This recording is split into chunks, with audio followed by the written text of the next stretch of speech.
प्यारे बच्चों, अस्सलाम वालेकुम वरहमतुल्लाहि वबरकातुहू। मैं Fayaz Ahmad Rather lighthouse public school Gajral का उस्ताद मजमून उर्दू से ताल्लुक़ रखता हूँ। आज तारीख 15 अप्रैल 2020, मजमून उर्दू। मौजू जो है आज हमारा वो है Jabir bin Hayyan. Jabir bin Hayyan, आपको ये याद होना चाहिए कि जाबिर बिन हयान कौन था। जाबिर बिन हयान एक मशहूर साइंसदान और वो कोफा का रहने वाला था। तो ये एक मशहूर साइंसदान, तो इन्होंने जो खास काम किए हैं, ये मुख्तसर सा वीडियो है, तो इसलिए इसमें आपको आज जो बताया जाएगा वो सिर्फ सबक का खुलासा बताया जाएगा, क्योंकि ये बहुत कम वक्त है। तो इसलिए आज के इस मौजू पे हम बात करेंगे, मगर मुख्तसर में बात करेंगे। तो और ये जो मैं इसका खुलासा बताऊंगा आप वही याद रखेंगे। और ये 8वीं जमात के लिए दर्जा हश्तम के लिए है ये क्लास। दर्जा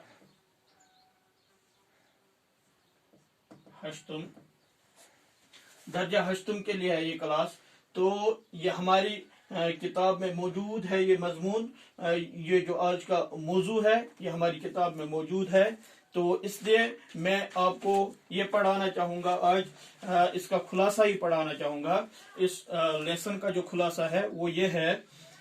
सन 818 ईस्वी के आसपास इराक के शहर कोफा पे हयान नाम का एक शख्स रहता था। वो इतर बेचने का काम करता था। हाँ, जाबिर सन 818 ईस्वी के आसपास इराक में एक मशहूर इंसान रहता था। उसका नाम था हयान और वो कोफा में रहता था। कहाँ रहता था बच्चों? वो कोफा में रहता था। तो और उसका काम था, वो अत्तार था। क्या था? अत्तार कहते हैं इतर बेचने वाले को। किसको कहते हैं? अत्तार कहते हैं इतर बेचने वाले को। तो वो इतर का काम करता था। तो वो इतर बेचने का काम करता था और मुश्किल से अपना गुजारा करता था और मुश्किल से उसका रोजमर्रा का काम चल जाता था। तो इसके यहाँ एक बेटा पैदा हुआ जिसका नाम जाबिर रखा गया। उसके यहाँ जो एक बेटा पैदा हुआ तो उसका नाम जाबिर रखा गया। तो इसलिए इस लेसन का नाम जो पड़ा वो है Jabir bin Hayyan. Jabir Hayyan का बेटा था। जाबिर बिन हयान ये हयान का बेटा था। इस लेसन का नाम इसलिए जाबिर बिन हयान है। हयान को ये परेशानी लाहिक हो गई कि अब घर के अखराजात कैसे पूरे होंगे। जो हयान थे, जाबिर के जो वालिद साहब थे हयान, तो उनको ये फिक्र लाहिक हुई कि अब घर के अखराजात किस तरीके से चलेंगे।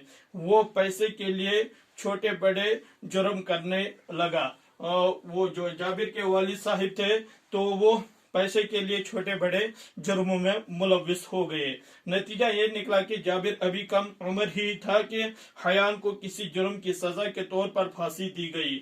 नतीजा ये निकला कि जब उन्होंने ये छोटे बड़े जुर्म करने लगे तो वो किसी जुर्म में फंस गए तो उनको फांसी हो गई। और जाबिर अभी छोटी उम्र का था, तो इसलिए जाबिर की मां ने उसे कोफा से बाहर गांव में अपने रिश्तेदारों के यहाँ भेज दिया। उसके बाद जब उसके वालिद साहब को फांसी हुई तो उसकी वालिदा ने काम किया कि उसको कोफा से निकालकर एक गांव की तरफ भेजा। वहां उसने मामूली सी इब्तिदाई तालीम हासिल की। उसने थोड़ी सी मामूली सी इब्तिदाई जो तालीम उस गांव में हासिल की। चंद बरस के बाद वो कोफा वापस आया और मदरसे में दाखिल हुआ। और चंद सालों के बाद वो वापस आया और उसने क्या किया, उसने फिर बाज़ाब्ता तौर पे एक मदरसे में, एक स्कूल में दाखिला लिया। तो जब जाबिर जवान हुआ तो उसने माँ की मुफलिसी बर्दाश्त न हुई और वो सोना बनाने के बारे में सोचने लगा। जब जाबिर जवान हुआ तो उसके बाद उसकी जो माँ थी और उसकी जो मुफलिसी थी, गुर्बत थी, वो जाबिर से बर्दाश्त नहीं हुई। तो इसलिए अब जाबिर ने क्या सोचा कि मैं सोना बनाने का काम करूंगा। تو اس غرض سے اس نے مختلف دوائیوں کی خاصیت جاننے کی کوشش کی اور مختلف قسم کے دھاتوں کو کئی قسم کی جڑی بوٹیوں کے ساتھ بھٹی میں پگھلانے لگا.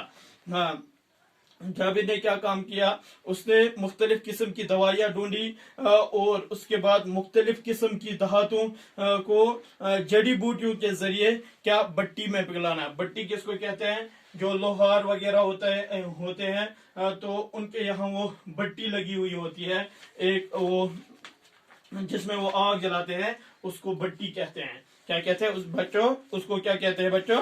اس کو بٹی کہتے ہیں. تو اسی میں یہ سب سے پہلے جو کام جابر نے کیا وہ یہی کیا کہ جو ٹھوس چیزیں تھی، جو ٹھوس چیزیں تھی، ان کو جابر نے پگھلانے کا کام شروع کیا. تو انہی جڑی بوٹیوں کے ذریعے اور بٹی میں ان چیزوں، ان دھاتوں کو، سونا، چاندی، اسی طرح لوہے وغیرہ کا یہ جو سب سے پہلے کام کیا یہ جابر نے ہی کیا.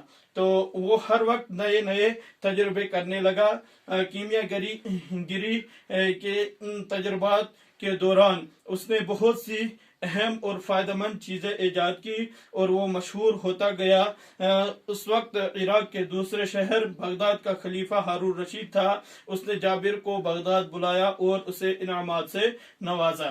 تو وہ اب روز بروز نئے نئے تجربات کرنے لگا.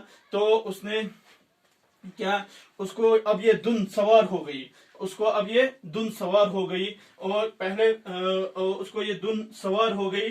تو دن سوار ہونا، ہاں، یعنی اس کو یہ شوق بڑھ گیا کہ اب مجھے یہ کام کرنے ہیں، اور نئے نئے کام وہ کرنے لگا، نئے نئے تجربات وہ کرنے لگا. اور کیمیا گری کا جو اس نے کام کیا، کیمیا گری کس کو کہتے ہیں؟ کیمیا بنانے والے کو. پہلے صرف کہتے تھے کیمیا گر پہلے صرف سونا اور چاندی بنانے والے کو کہتے تھے، لیکن اب اسی کو نہیں کہتے، بلکہ اب سونا، چاندی اور دوائی وغیرہ بنانے والے کو بھی کیا کہتے ہیں؟